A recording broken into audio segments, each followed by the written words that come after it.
Welcome to This Explainer. Today, we're going to demystify one of the most common endocrine disorders worldwide, hypothyroidism. To really wrap our heads around this condition, I want you to imagine the human body like this incredibly complex, highly calibrated engine. Now, when it's running perfectly, everything just feels effortless, right? But what happens when the master thermostat controlling that entire engine starts to fail? Well, that's exactly what we're looking at today. We're going to break down the mechanics of the thyroid, figure out why it sometimes slows down, and look at the exact blueprints for getting the engine running smoothly again.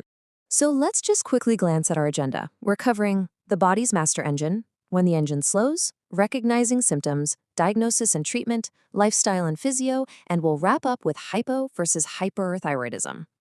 All right, part one, the body's master engine, and how normal thyroid function actually works. It is honestly fascinating how much influence this one little organ has over us.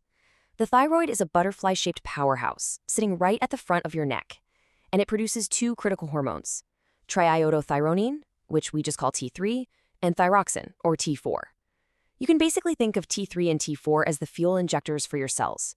They act as the master engine controlling how your entire body uses energy. Seriously, every single time your heart beats, every time you digest a meal, or even just generate body heat to stay warm, you're relying heavily on these exact hormones to regulate the process. Okay, so how are those fuel injectors controlled? It's all thanks to this beautiful feedback loop called the HPT axis. It's essentially how the brain talks to the thyroid. Step 1. Your hypothalamus acts kind of like a scanner and releases a hormone called TRH. Step 2, that prompts the pituitary gland to release TSH, which is the thyroid-stimulating hormone. Then, in step 3, TSH literally knocks on the door of the thyroid gland, telling it to produce the exact right amount of T3 and T4. And finally, step 4, those hormones go out and regulate your body, keeping your engine humming along perfectly. Moving right along to section 2, when the engine slows. Let's look at the types and causes. The thing you have to realize is that this system breakdown can actually happen at a bunch of different levels. This gives us 5 distinct types of hypothyroidism. Primary is by far the most common. That's where the thyroid gland itself is the root of the problem and just isn't producing hormones.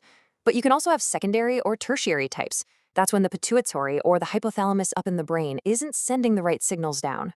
We also see congenital hypothyroidism, meaning it's present at birth, which is exactly why newborn screening is so incredibly important. And finally, there's subclinical. This is a milder form where the brain is sending extra TSH signals, but the thyroid is only just barely keeping up. So, what's actually triggering that primary breakdown at the root level? Well, there's a pretty diverse array of culprits. In areas of the world that have plenty of iodine in the diet, the leading cause is Hashimoto's thyroiditis. It's an autoimmune condition where the body mistakenly attacks its own thyroid gland. But globally, simple iodine deficiency is still a massive cause. Other triggers can be things like thyroid surgery, radiation therapies, or even heavy-hitting medications like lithium. And we definitely need to mention the risk factors here. Women are affected way more often than men, and the risk absolutely spikes for anyone over the age of 60. Section 3. Recognizing the symptoms, or what we call the systemic fallout. Because every single bodily system is losing its energy supply, patients experience this massive systemic drag of symptoms. And what's really tricky is that these deeply frustrating impacts look totally different depending on the patient's stage of life. For general adults, you see the classic cluster: profound fatigue, unexplained weight gain, feeling completely freezing when everyone else is comfortable, and severe constipation. But take a look at the children's column. Here, a slow engine means poor physical growth, delayed puberty, and real learning difficulties. Meanwhile, for older adults, the symptoms often just masquerade as normal aging. Things like memory impairment, depression, and a really dangerous increase in falls because of muscle weakness. Now, most of those symptoms develop really slowly over time, but we absolutely have to isolate a crucial extreme edge case: Myxedema coma. This happens when the system slows to a near halt. It is rare, but it is a life-threatening medical emergency. The patient's body temperature drops straight into hypothermia. Their breathing and blood pressure become dangerously slow and low, and they can completely lose consciousness. It's a pretty stark reminder of just how critical these thyroid hormones are to sustaining human life, requiring immediate emergency intervention. All right, on to section 4, diagnosis and medical treatment. Basically, how do we repair this engine? Diagnosis relies really heavily on a precise medical history paired with definitive blood work. And the MVP of diagnostic testing here is the TSH test. Remember that feedback loop we talked about? The TSH test is highly sensitive because it usually spikes high early on. It basically shows the pituitary gland frantically screaming at the failing thyroid to produce more hormones. Doctors will also measure free T4, which drops low in overt cases, and they'll check for thyroid antibodies, particularly anti-TPO, which confirms if Hashimoto's is the culprit.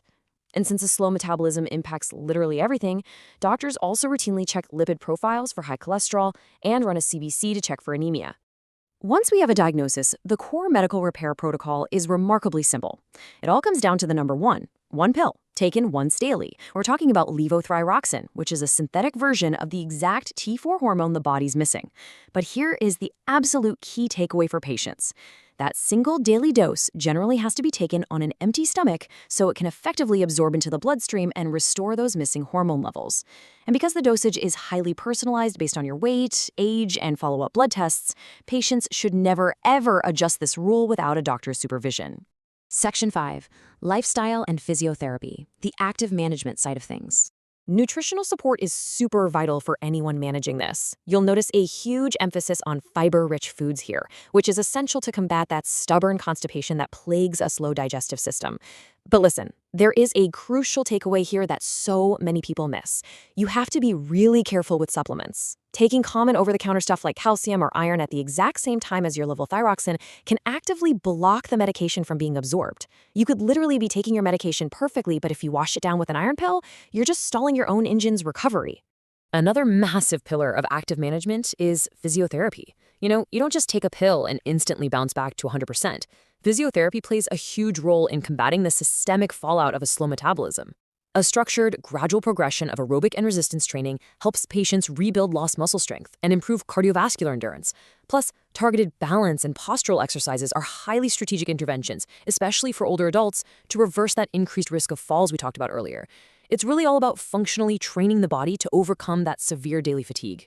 And our final section, number 6, hyperthyroidism versus hyperthyroidism, looking at the two extremes. Honestly, contrasting these two conditions acts as the perfect summary of everything we've covered. In hypothyroidism, hormones drop, so everything slows down.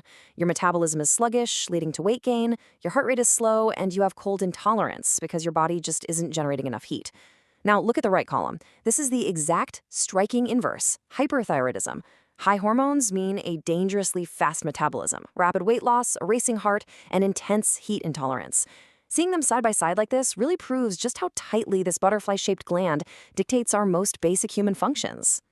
We're going to leave you with this powerful truth. Yes, the body's master engine can suffer a breakdown, but actionable medical and lifestyle management truly empowers patients to take their lives back. Hypothyroidism is a lifelong thing, but for sure, it does not have to be life-limiting. With the right fuel, the right maintenance, and the right awareness, the engine can absolutely thrive again.